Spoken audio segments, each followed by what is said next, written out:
guys, I'm Eileen. Today, I want to talk about why having too much of anything, especially physical things, will not make you happy. I didn't grow up with a lot of resources, so I used to think happiness was having a lot of toys, clothes, then designer bags, and very expensive jewelry. So even when I was quite young, I worked really hard because I wanted to be successful just so I could afford happiness. Now, I'm not gonna sit here and say to you, you don't need any money or own anything to be happy because the truth is, if you want to have a roof over your head, it needs money. So does clean water and a healthy diet. I feel really good to have financial security and I feel grateful to be able to go to work in the comfort of my own car, and I feel delighted every time I look at this Hermes CDC bracelet.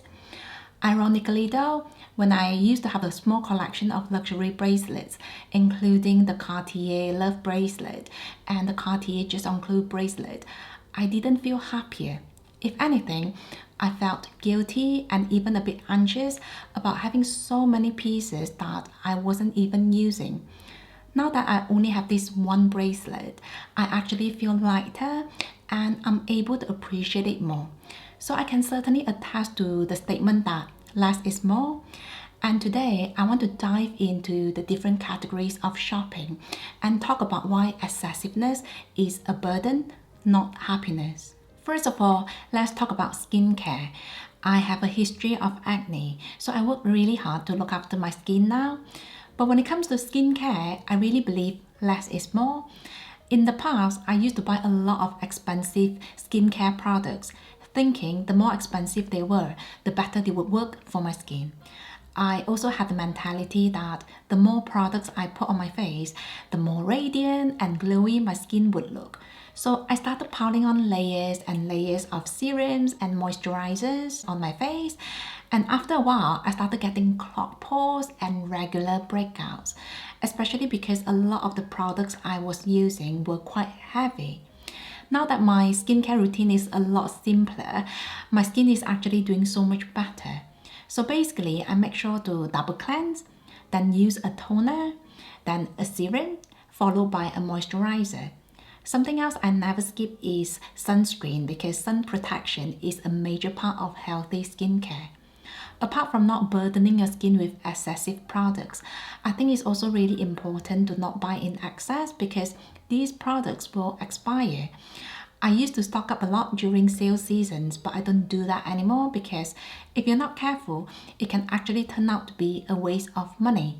Sometimes when I watch skincare review videos, I often see a cupboard full of skincare products, and I can't help but wonder, can the blogger actually finish using everything? For me, putting an unfinished product in the bin is just such a waste of money, and it defeats the purpose of book buying in the first place, which is saving money. Again, I love looking after my skin, but I think the job can be done without indulging in excessiveness. I know we all love testing out new products, but make sure to only buy the next moisturizer when your current one is nearly out, and don't forget to ask for samples before committing to a full-size product. Moving on, let's talk about makeup. Now, just like skincare products, makeup items will expire as well, so I think it's really important to be mindful every time you are tempted to buy the next eyeshadow palette or foundation. Now, I might be a bit biased because I'm not really into experimenting new looks, so I mostly just replenish when something is nearly out. But I feel like unless if you are a makeup artist or if you somehow make a living with makeup products, most of us just don't need a very comprehensive collection. Even if you are really into testing out new looks, do you really need 5 blushes in different shades of pink or 10 foundations? Everyone's needs are different, but if you are throwing away unfinished products, that itself is a very clear sign of excessiveness. While we're on the topic of excessiveness, I also want to talk about the one thing you can never have too much of, which is knowledge. This is why I think we should always prioritize our resources on the things that actually matter the most to us, such as nourishing our mind and improving our skill set. This year, I've been enjoying Skillshare so much, and I want to thank Skillshare for sponsoring this video. Skillshare is an online learning platform with thousands of inspiring classes. I've taken so many classes, such as productivity, Photoshop, arts, and so much more. But one of my absolute favorites is Mindful Growth and the Creative Journey by Mimi Chow. I enjoyed this class so much, I took it twice. In the class, Mimi talked about how she followed her passion to work as a full-time illustrator, even though she was actually trained as a lawyer. Mimi made the class really personal. She shared about how to take your intuition seriously and find the passions that fulfill you. One thing that Mimi talked about that really identifies with me is the things you learn will never go to waste. So for example, Mimi is not working as a lawyer now, but the law training taught her a very important skill set, which has proven to be very useful for her current job, such as professionalism, client handling, and bookkeeping. If you're facing a lot of uncertainties in your life right now and you just need some kind of direction, I'll highly recommend you to take this class. For less than $10 a month, you'll get unlimited access to thousands of ad-free classes, and the first 1,000 people to click on the link down below will get a free trial of premium membership. So make sure you take the opportunity to learn and grow. Next, I want to talk about small leather goods. If you've been following me for a while, you know I don't believe in having a collection of designer small leather goods, especially if they serve the same purpose. I went through a period of my life where I loved buying small leather goods. To be honest, many times I didn't really think about what I would use them for. I just thought they were cute and I wanted to have them. So at one point, I had more than I ever needed. So to feel less guilty, I tried to make use of them. After a while though, transferring things between pieces just became such a tedious task, and I was also beginning to get a bit confused about where everything was. So in a way, these expensive and beautiful small leather good pieces were starting to defeat their purpose. When I look at how much money I spent on small leather goods, it's really mind-blowing because I literally got back thousands of pounds just by letting go of these items. What more, I now save myself so much time just by not transferring things. So I guess you could say I'm a very practical person who just happens to like luxury items. I actually believe in buying beautiful and well-made pieces. Use them and make your money's worth. When the time comes and you have to replace them, by all means go shopping. But until then, enjoy what you already have and stop looking for more. Next, let's move on to jewelry, clothes, shoes, and bags. Now, the ideal wardrobe will look different for everyone because we all have different budget, lifestyle, and preferences.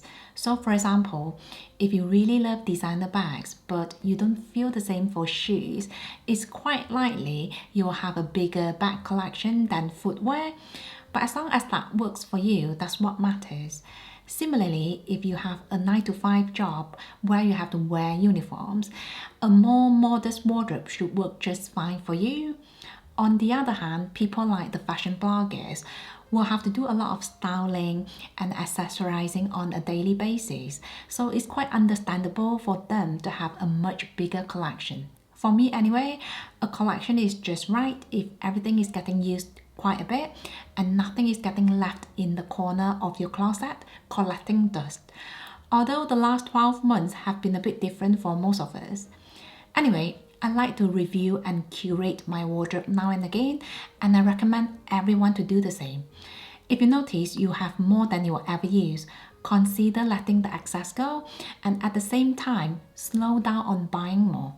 Over the last few years, I've sold many luxury items from my own collection, many of which I still really like, but I just hadn't been reaching for, and I can honestly tell you I've not had any seller's remorse. If anything, I feel really grateful to surround myself with only the things I enjoy using. The process of selling also reminds me to be very mindful about everything I bring into my space because excessiveness is clearly not the answer. Everything we own demands our attention, so don't let the things you don't use distract you from the things that bring you joy.